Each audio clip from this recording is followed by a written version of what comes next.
Demi-finaliste de l'UEFA Europa League avec l'Eintracht Francfort, Evan Dika pourrait être une véritable assurance dans la charnière centrale des Lions indomptables du Cameroun. À 22 ans, l'ancien international français U20 semble emballé à l'idée de rejoindre la tanière, lui qui compte 4 buts inscrits à 29 matchs disputés cette saison en Bundesliga. Formé à la Auxerre, le natif de Paris a pourtant fait ses classes dans toutes les catégories jeunes de la France, sans toutefois intégrer l'équipe première, barrée par une concurrence rude à un poste où on retrouve notamment Presnel Kimpembe, Jules Koundé ou encore Raphaël Varane. Un autre barré par la concurrence chez les Bleus, mais cette fois dans le secteur offensif, Bryan Mbeumo, l'attaquant du club anglais de Première Ligue Brentford. L'ailier de 22 ans, lui également ancien, un international espoir tricolore, compte 4 buts et 7 passes décisives cette saison.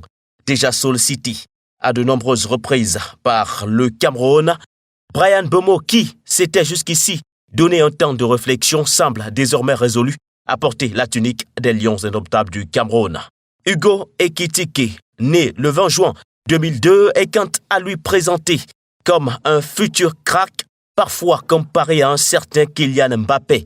Âgé seulement de 19 ans, le sociétaire du stade de Reims en France, contrairement à d'autres, n'a jamais caché son amour pour le Cameroun.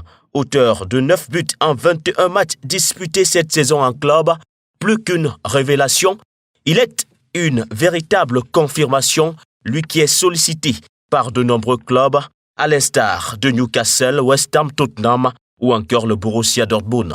Et en parlant de Dortmund, Youssoufa Moukoko est également dans les petits papiers de Samuel Eto'o. À seulement 17 ans, il crève déjà l'écran en Bundesliga avec jusqu'ici 14 matchs disputés. Il est par ailleurs considéré comme le futur de l'équipe nationale du Cameroun, notamment dans le secteur offensif. Il ne manque plus qu'au président de la Fédération camerounaise de football de les convaincre en vue des prochaines échéances, notamment les éliminatoires de la Coupe d'Afrique des Nations 2023, mais surtout la Coupe du Monde au Qatar.